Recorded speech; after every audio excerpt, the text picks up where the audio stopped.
this car. For me, removing the roof is all about heightening the senses, heightening the driving experience. And it's not just about the car. I think when you take the roof off a car, you have a greater sense of connection with your environment too. So earlier on, we were driving past some sort of mountain walls that have been carved out through the valley, and the resonance, the vibration of the engine bouncing off those rocks back in the cockpit was fantastic. And so today, I'm here to sort of really convey what it's like to enhance an already enhanced car. Based on the 570S platform, incredible car, I would actually go so far as to say that the 600LT right now is probably the best car that McLaren make. In terms of, you know, value for money, that like the complete package. I put myself on the line when I drove the LT Coupe on the track and said that this car is probably going to be car of the year. Lo and behold, it was. Now, in terms of driver feel, McLaren have gone and enhanced the experience by making the engine mount stiffer, so more vibration comes through the turbine up through the seat and through your spine, so you have a greater sense of connection with what the engine is doing. The steering weight as well is lovely. McLaren have managed to maintain a hydraulic steering rack in this. Now, combined with stickier tyres, the way that this steering weights up, particularly under load through corners, you got such reassuring feel and feedback, and that allows you to really push on. As I was saying, one of the great things is that you can put that rear window back up again, like that, so you can probably hear me a lot better now. And I think that's what's really nice about this car is the extra versatility over the coupe. This thing, you can do just shy of 200 miles an hour with the roof down, which is absurd. And then, of course, if you want the full effect, I've actually found that you get arguably a better sound by dropping just the rear window here. It creates this induction cave where that incredible engine tone and exhaust tone just blasts straight inside this cabin. One of the signature LT features is the whip cracks during upshifts and downshifts. Around about 6,500, 7,000 RPM, you pull on the paddle and you get this incredible whip crack. But my favourite feeling is actually under heavy braking and downshifts. I mean, that front end turn is wonderful, isn't it? And it's playful as well. Look at the difference in sound. The difference in sound once you've got that window up. So, it's not that I would say that the 600LT Coupe sounds bad.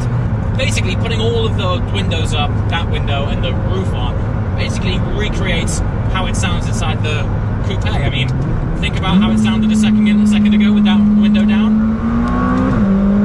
Not a patch. Not a patch. I mean, really, if you're in the market for a 600LT, unless you wanted the added bit of slight practicality by having the option to throw a few bags in the back, of course, with being able to remove the roof, some element of practicality has been removed, and there's not much of a, in fact, there's a non-existent parcel shelf behind these seats. But really, that's not what these cars are all about. You can easily road trip this. I mean, I've got bags with me for my 3-day stint here in Arizona, and they fit in fine. So if you were to still use this on a road trip, it'd still be great. But to have the option to do this, let's just witness the difference in sound. It's unbelievable. Seriously, it's worth it for that alone. Let me just put that up again. Same acceleration. It's basically boring, isn't it? I can't actually believe the difference in that. It's ridiculous. But so, the car, I think, over the LT Coupe, before options, is around about 15 grand more. No small change, but in terms of what you're after when you're buying one of these cars, you know, it's not about fuel consumption, it's not about practicality, it's not about how many bags you can fit in from your local supermarket. It's about how many goosebumps it can give you. And this is the Goosebump portal. There we are, enter Goosebumps! What a machine!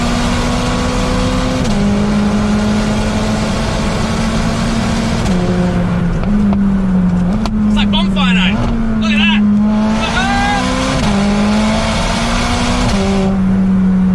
So, we put this back, the Goosebump shield back up again. So the last time that I drove an LT variation of a McLaren product, things got really expensive. It was somewhat of an epiphany as to what was capable for a road-going supercar. In fact, I think my quote was, "Sell your wife, sell your kids, you need one of these." happens that in the time that I drove the 675 LT Spider, I have both a wife and a child. So, if anything, I'm in the running for one of these. Cattle grid. That's the other thing. The brakes are good. Goosebump shield down. Let's get back on it, boys.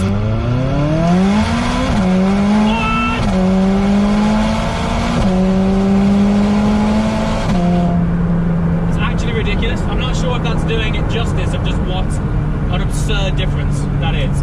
Like when I stepped out of the LT Coupe, I wasn't exactly left wanting, feeling, yeah, that was a bit of a numb experience. But this, although it's saying Spinal Tap, this one goes to 11.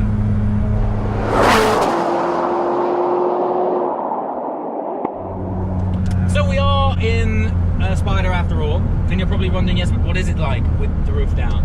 Well, if you drop this thing to just under 30 miles an hour, conveniently, you can drop the roof while you're moving.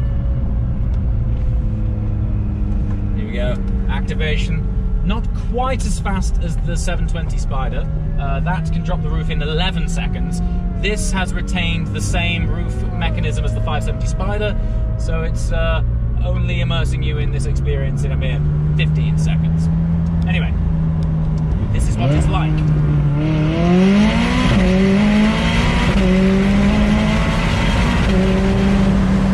Windows! So I'm not sure if you can hear what I'm saying right now, but this is really, really awesome!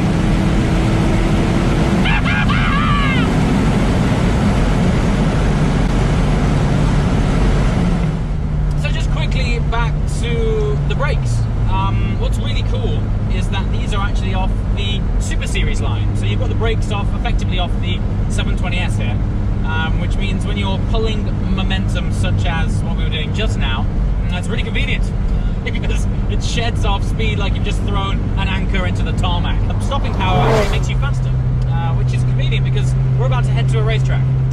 Okay, seamless transition from road to track. Let's see what this thing is all about. So I had the honor, as I mentioned, of driving the coupe back in the summer. Blown away by that. Let's see what it's like when you take the roof off the thing. So I know I said on the road earlier that you probably wouldn't be able to hear me when the roof's down, but we've gone and had the boys from McLaren hook up a proper mic so you might be able to still see what I'm saying. So ultimately this shares exactly the same platform with the coupe. 600 LT, 600 standing for PS, but actually just means that it's just shy of 600 horsepower. But you'll be happy to hear that with McLaren being the masters of carbon chassis, despite us taking the roof off, it is just not compromised at all. It's ride through here rides so flat. Brakes as well. Remember on the road I was saying this is now sharing the brakes from the Super Series cars. So it effectively has 720 brakes on a car that they've already saved 100 kilograms of weight on. And we're pushing down this long straight here, just up to 125 up until the braking point. Flat through these corners here. And this is what's great about the car, even when you use these curbs, it just doesn't skip a beat. Curbs are your friend. And as I'm sure you can see by my hand movements right now, it's a really playful car as well. But I said it when I was in the 600 coupe, as chance would have it, not far behind that car, I was driving the McLaren Senna, and I stepped out of that saying that, dare I say it, I think the 600 LT is a more playful car. It's just a more accessible, you know, you don't have to be a proper driver to get the most out of it. It doesn't have as much downforce, but when it lets go, it's really progressive, and the electronics on this are so friendly. I don't have all of the traction off on this, we're just in track and dynamic mode. And when it lets go, it still lets you play enough so that you feel good about yourself, but you kind of know really that underneath a lot of the electronics are doing some work for you. But that's what this car is all about, isn't it? It's about having fun, and I think that's the main point of taking the roof off a car like this. It's not anything more than to enhance the experience. And enhance it does. I still can't believe the difference it makes, just dropping that rear glass. There you go. Massive swell of torque, flying, just flings you out of the apex. Braking point. And changes that you read on paper, which might not seem like a big deal, translate to a totally different driving experience when you get it on track. For example, having a stiffer master cylinder behind the brake pedal gives you a little bit more of a... Sorry, I'm just having so much fun with this thing. Yeah, stiffer master cylinder on the brakes gives it that, dare I say, race car feel. And the whole chassis balance compared with a standard 570 just sits a lot flatter. Even having stiffer engine mounts has made a greater sense of connection with every upshift and downshift, because you're getting more vibration through this fantastic carbon tub up through your spine, and you can actually feel those whip cracks when you time it right on the upshifts and downshifts. It's such a wicked experience. An example of just how fast this brand is evolving their cars, that their sports series is up there with their previous gen Super Series cars. Oh, it's absolutely awesome. So all in all, if you watched my first drive on the 600 Coupe, it's everything that car was, but you're heightening the sense of theatre and emotion just that little bit more by being able to take off the roof and